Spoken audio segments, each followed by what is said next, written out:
On commence avec ce meuble en bois, donc que je trouve très joli, il est plutôt pas mal et en plus de ça il est en très bon état. J'ai commencé dans un premier temps par le nettoyer, donc j'ai beaucoup de questions de votre part concernant le nettoyage. Je vais essayer lors de ma prochaine vidéo de vous montrer les produits que j'utilise pour nettoyer tout ça. Après ça, j'ai commencé par supprimer les deux étagères et également les petits crochets en métal qui se trouvaient à l'intérieur et qui donc les maintenaient. J'ai ensuite couché mon meuble et je suis passée à la peinture. Donc dans un premier temps, j'ai uniquement peint les bords avec 2 couches et j'ai également fait l'intérieur, donc le fond comme ceci. J'ai fait que ces parties-là pour le moment et ensuite j'ai pris de la colle que je suis venue appliquer comme ceci sur mes côtés pour y poser dessus des feuilles de papier imprimé cartonné. Donc voilà pour la première feuille. J'en ai ensuite collé une seconde à ce niveau, puis une troisième au milieu. J'ai fait ce côté, mais j'ai également fait celui-ci. J'ai mis ma pièce de côté et j'ai continué avec mes deux étagères. Donc ce que j'ai fait dessus, c'est très simple, une peinture, 2 couches de chaque côté pour chacune d'entre elles.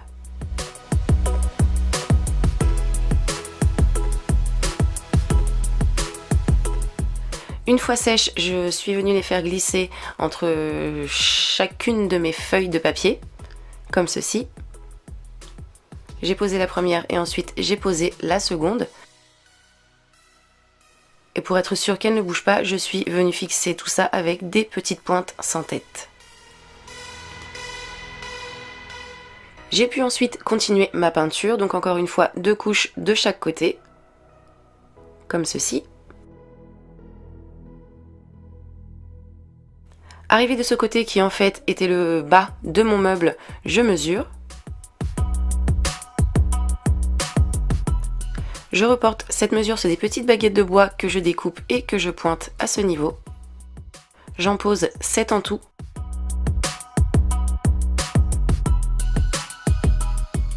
Et je peins.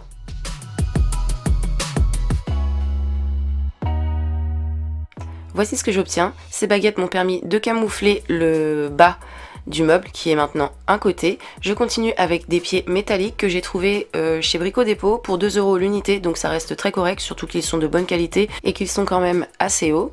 Donc je les ai fixés sous le meuble que j'ai retourné entre temps. Donc je n'ai pu poser que 3 vis sur 4 sur chaque pied, mais ça tient très bien.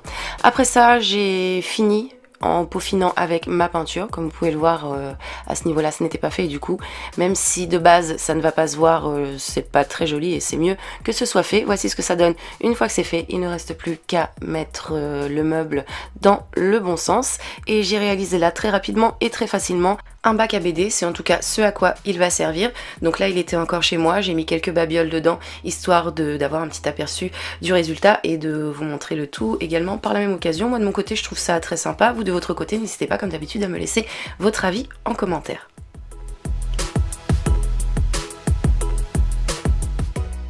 On continue avec la deuxième pièce que j'ai récupérée, donc c'est un tout petit touré, il y en avait un grand mais il ne m'inspirait pas confiance, il était vraiment abîmé et j'avais peur qu'il soit infesté de bêtes. Celui-ci est bien propre, je l'ai nettoyé et ensuite poncé à la main avec du papier à poncer ou du papier de verre, je ne sais pas comment on dit. Donc j'ai fait ça sur toute la surface de la pièce, je l'ai mis de côté et ensuite j'ai continué avec une plaque de bois, donc là c'est une plaque qui me semble fait 6 mm que j'ai acheté chez Brico Dépôt. J'y pose dessus mon touret et ensuite avec un feutre je fais le contour.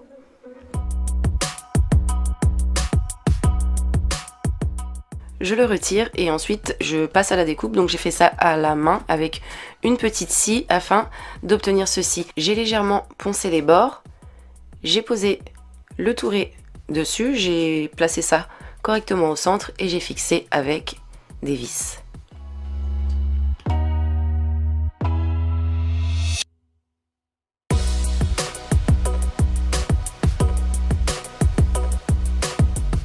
Je l'ai placé après ça dans ce sens. Voici ce que j'obtiens.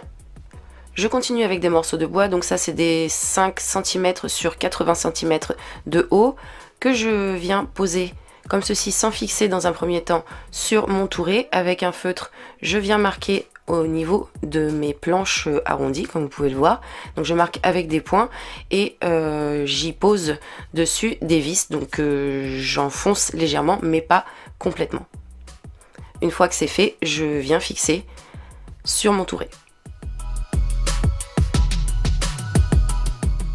Une fois la première posée, je pose la deuxième. Et voici ce que ça donne.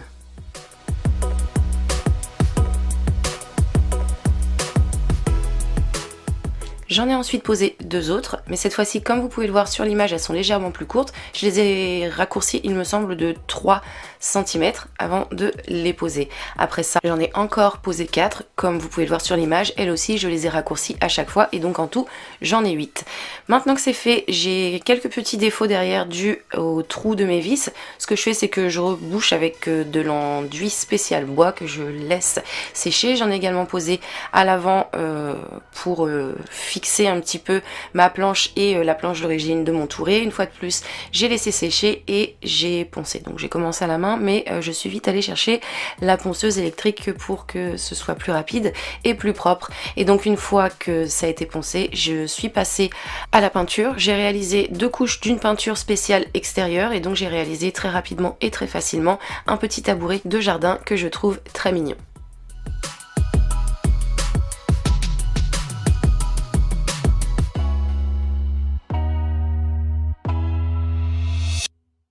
Voici la dernière trouvaille que j'ai faite, donc je n'ai pas récupéré ce baril directement aux encombrants, mais dans la poubelle d'un garage automobile. Donc bien entendu, j'ai demandé la permission avant de le récupérer, on me l'a donné et donc du coup je suis super contente. Il était plein, vous voyez que sur le dessus il est ouvert, c'est moi qui l'ai fait ouvrir tout simplement parce qu'il y avait encore de l'huile que je n'arrivais pas à enlever et je voulais complètement pouvoir le lessiver à l'intérieur. Vous voyez ce qui coule sur le côté, c'est de l'huile et je ne voulais pas laisser ça dedans. Bien entendu, ce sera refermé avec une plaque de bois proprement par la suite. Donc une fois qu'il a été nettoyé, ce bidon, je l'ai entièrement peint. Donc j'ai utilisé une peinture noire brillante, résistante à l'extérieur également. Et donc on peut voir qu'il a tout de suite changé de look. Je le trouve vraiment très beau. Ce que j'ai fait ensuite dessus, c'est que j'ai dessiné un logo. Donc avec ma Cricut Maker, j'ai imprimé et découpé le motif. Bien entendu, j'aurais pu l'imprimer de façon classique avec mon imprimante et le découper à la main, mais ça aurait été beaucoup moins net et surtout ça aurait été beaucoup plus long à réaliser. Donc au dos de mon patron, je colle des petits morceaux de double face. Donc je fais ça sur toutes mes lettres et une fois que c'est fait, je pose sur mon baril.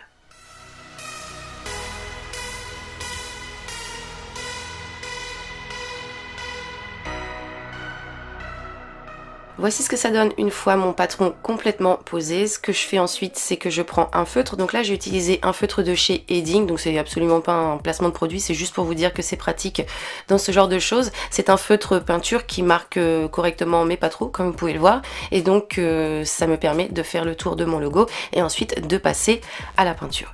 Donc là, cette petite partie de mon logo, c'était plus ou moins un essai et vu que j'ai vu que ça fonctionnait bien, j'ai continué, j'ai enchaîné les contours de mon logo.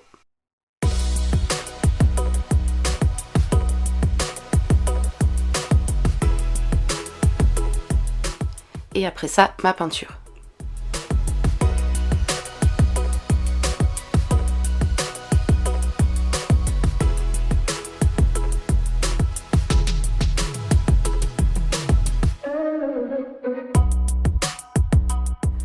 Après ma première couche, j'en ai réalisé une deuxième. Puis une troisième. Et donc une fois mes 3 couches faites, voici le résultat. Mon baril a changé de look et je le trouve vraiment très joli. Il part dans une maison avec une déco très industrielle, c'est-à-dire briques au mur, bois et métal noir. Donc je suis sûre que ça va faire vraiment très sympa. J'ai hâte de voir le rendu. D'ailleurs, si j'arrive à avoir une photo, j'hésiterai pas à vous la mettre sur Instagram pour vous donner un petit aperçu de tout ça. Donc cette vidéo est terminée pour aujourd'hui. Comme d'habitude, j'espère qu'elle vous a plu. Vous pouvez me laisser votre avis en commentaire si vous en avez envie. Moi, de mon côté, je vous retrouve très prochainement avec de nouvelles vidéos. Donc pour certaines qui seront complètement inédites, je vais vous proposer des bricolages que je n'ai encore jamais fait sur ma chaîne et qui, j'espère, vous plairont. En attendant de vous retrouver pour